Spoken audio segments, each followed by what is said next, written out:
За одоо сонсогч та бүхэндээ хичээлийн шинэ жил эхлээд удаагүй байгаа учраас Чехийн хичээлийн жилийн хөтөлбөр болон энэ хичээлийн жилээс боловсролын системд нэвтэрч эхлээд байгаа боловсролын тухай хуулийн зарим нэг шинжилэлт өөрчлөлтийн талаар мэдээллийг хүргэе. За Чех улсад сургуулийн өмнөх боловсрол, бүрэн бус болон бүрэн дунд боловсролын байгууллагуудын хичээл яг манай Монгол улсынхтай адилхан 9 дугаар сарын 1-ээс эхэлдэг. Гэхдээ 8 дугаар сарын сүүлийн 7 хоногт бол ерөнхийдөө албан бусаар буюу энэ бэлтгэл 7 хоног гэд явдаг.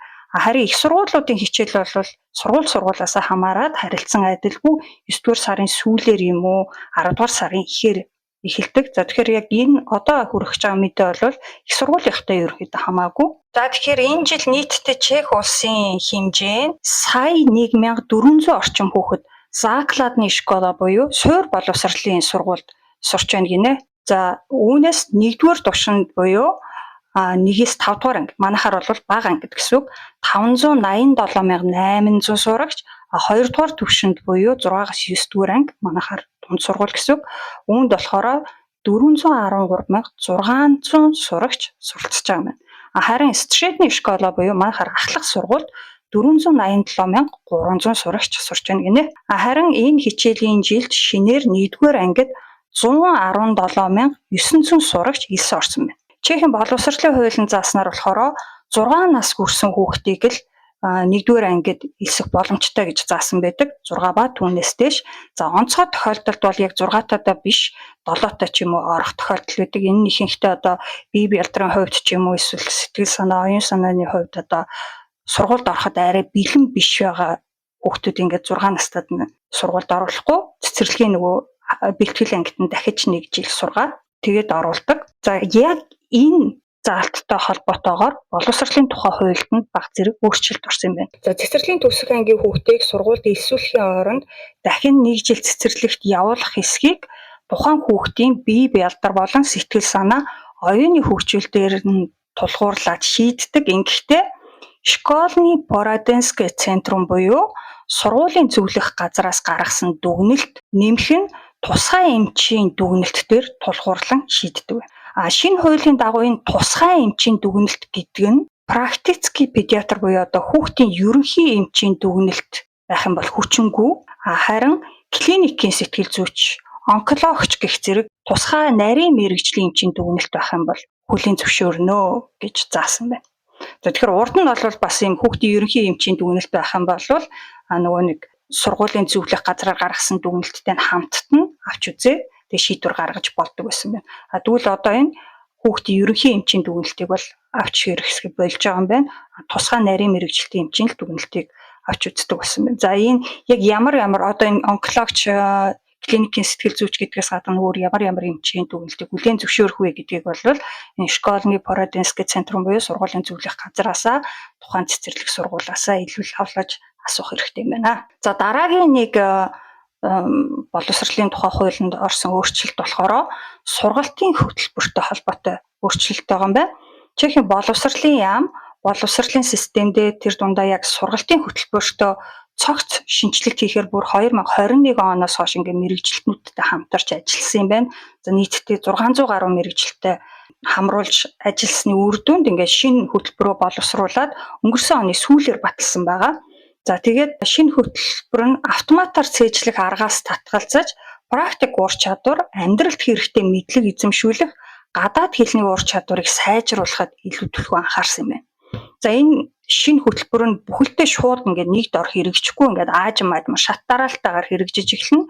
За тэрний эхний хэрэгжилт нь энэ хичээлийн жилээс эхэлж байгаа юм байна. Тухайлх юм бол энэ хичээлийн жилийн эхнээс 9 дугаар сарын 1-ээс 1 ба 6 дугаар ангид шинэ хөтөлбөрийг сайн дурын үндсэн дээр хэрэгжүүлж эхэлж байгаа юм байна. Яг бүх сургуулийн 1 6 дугаар анги биш, яг ингээд бэлэн босон гэж үзсэн зарим сургуулийн 1 6 дугаар ангид энэ хөтөлбөр нь хэрэгжиж эхэлнэ гэж байна. Харин 2027 оны эхнээс 2027 оны хичээлийн жилийн эхнээс 1-ээс 6 дугаар ангид заавал хэрэгжүүлж эхлэх юм байна. Тэгээд 2031 он гэхэд ер нь бүх ангид хэрэгжээд эхэлчих юм байна. За шинэ хөтөлбөрийн хүрээнд нэг онцлог өөрчлөлт болохоор англи хэлтэй холбогдлолтой өөрчлөлт байгаа. англи хэлийг урд нь бол 3 дугаар ангиас үздэг гэсэн бол энэ шинэ хөтөлбөрийн дагуу 1-р ангиас заавал үздэг болох юм байна. За тэгээд суур боловсролын төгсгөлд англи хэлний түвшин урд нь бол А2-т хүрнэ гэж заасан байсан бол энэ шинэ хуулийн дагуу B1 түвшинд хүрдэг болох юм байна. За үүнээс гадна 2 дахь гадаад хэлийг 7 дугаар ангиас нь заавал үздэг болохоор зааж өгсөн байна. За мөн сургуулийн өмнөх боловсролд гарсан өөрчлөлтүүд нь болохоор хувь хүний хөгжлийг дэмжих, урамшуулах, хүртээмжтэй орчин бүрдүүлэхэд чиглэнэ гинэ.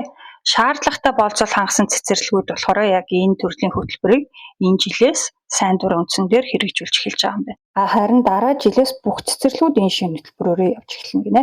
За боловсролын хуулинд орсон бас нэг өөрчлөлт болохоор боловсролын байгууллагуудын төсөвтэй холбоотой юм байна. За 2026 оны 1-р сарын 1-ээс эхлээд сургуулийн тоогооч, жижүүр гэх мэт багш бус ажилтнуудын цалин улсын төсвөөс биш орон нутгийн төсвөөс олгодог болно гинэ. Мөн сурах бичиг хичээлийн хэрэглэгдэхүүн багшийн сургалт сургуулийн аялалд зарцуулах зардлыг улсаас биш орон нутгийн төсвөөс гаргах нэ. Харин сургуулийн сэтгэл зүйч, тусгай боловсролын багш нартай холбоотой зардал болон амжиргааны түвшин доогуур сурагчдад сургуулийн зүгээс дэмжлэг үзүүлэх зардлыг улсын төсвөөс олгодог нь хിവэрэ байх юм байна. Бас ташрам дуртахад 2026 оны 1-р сарын 1-ээс эхлээд Чехийн сургуулиуд эмэгтэй ариун цэврийн өрөөндөө үнэгүй ариун цэврийн хэрэглэл байрлуулдаг. За боловсролын хуулийн нэмэлт өөрчлөлтийн бас нэг чухал хэсэг болохоор элсэлтийн хувиар болон зарчимд хэд хэдэн өөрчлөлтийг оруулсан явдал байгаа.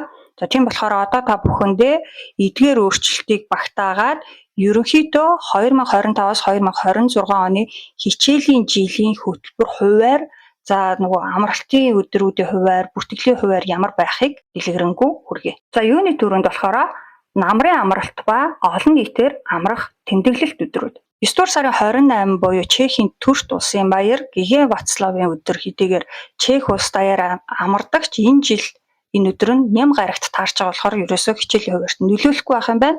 Харин энэ жил сонгуулийн жил учраас 10 дугаар сарын 3-ны баасан гарагт зарим сургууль хичээл нь багасгасан цагаар орох эсвэл бүр тэр чигтээ орохгүй байх юм байна. Яагаад тэгэхээр зарим сургуулийг сонгуулийн үеэр санал өгөх байр болгож ашигладаг.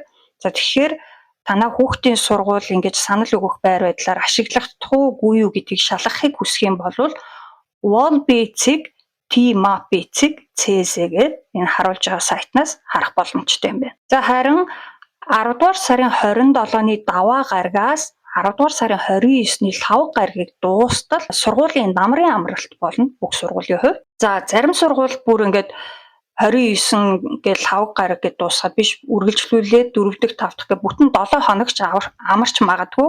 Энэ нь бол тухайн сургуулиас хамаарна. За ер нь бол Чехийн хэмжээнийгээд сургууль болгонд захирлын нэрэмжит амралт байдлаар ашиглаараа гэдэг ингээд 5 өдрийг өгчт юм байна. Тэгээд тэр 5 өдрөө хэдийг яаж ашиглахаа болохоор сургуулийн захиргаа өөрсдөө шийддэг. За иймэрхүү тохиолдолд бол зарим сургуулиуд ашигладаг гэж байна. Тэгэхээр ямар ч байсан 10 дугаар сарын 27-наас 29-нд бол бүх сургуулиуд амрах нь тодорхой. Харин 10 сарын 30-нд хичээл орох хэсэг нь болохоор тухайн сургуулиас хамаарат өөр байх юм байна. За үүнээс гадна энэ намрын хувьд 11-р сарын 17-нд Чехийн эрх чөлөө ардчлалын төлөөх тэмцлийн өдөртүүдийг олон улсын оюутны өдөр учраас бас олон нийтээр амарна. За дараа нь болохоор нээлттэй хаалганы өдрүүдийн талаар мэдээлэл байна.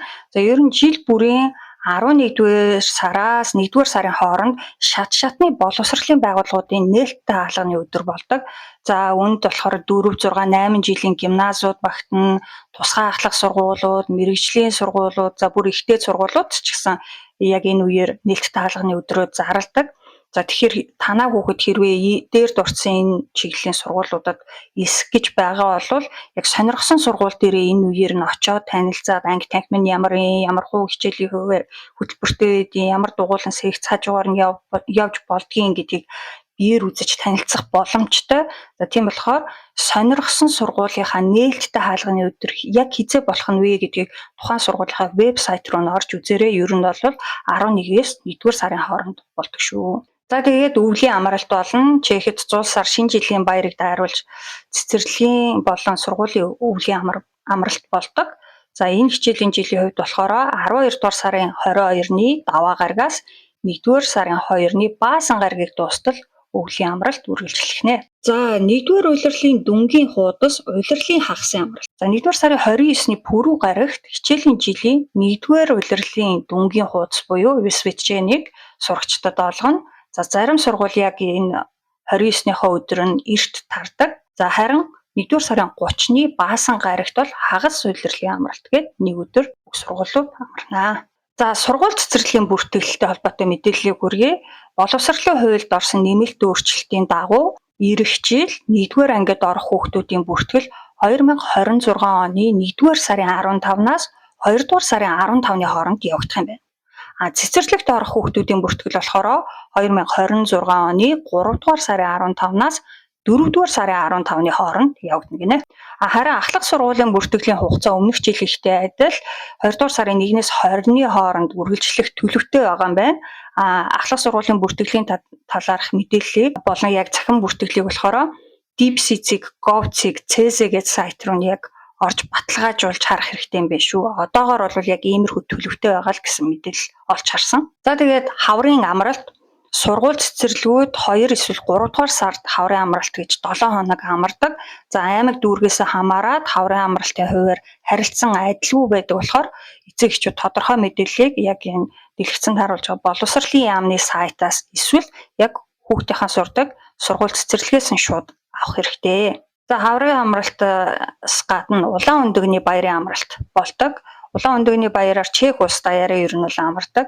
Энэ хичээлийн жилийн хувьд болохоор улаан өндөгний баярын амралт 4-р сарын 2-ноос 6-ныг тустал үргэлжлэх юм байна. За тэгээ хичээл 4-р сарын 7-ны мягмар гаригаас эхэлнэ.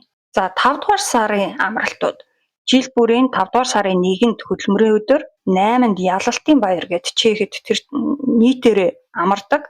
За энэ үеэр бас сургууль цэцэрлэгч гэсэн амарна. Хүүхдийн баяр буюу 6 сарын 1-нд ер нь Чехэр улс даяар амардаггүй. Гэхдээ яг энэ өдрийг тохиолдуулаад сургууль цэцэрлэгүүд ихэнхдээ одоо урлаг соёлын арга хэмжээ ч юм уу эсвэл аялалтын явах ч гэдэг юм уу юм арай нэг өөр тусгай хөтөлбөртэй байдаг юм байна. За харин энэ хичээлийн жилийн сүүлийн өдөр болохоор 6 дугаар сарын 30-ны пүрэв гарагт байх юм байна. За энэ өдөр сурагчид жилийн эцсийн дүнгийн хууль буюу ВСВЧ-ийг гардаж авах нэ. За хичээлийн жилтэй холбоотой болон боловсролын хуулинд орсон нэмэлт өөрчлөлтийн талаар мэдээллийг та бүхэнд хүргэлээ. Нийт сурагчид, эцэг эхчүүдтэй энэ хичээлийнхэн жилд нь амжилт хүсье.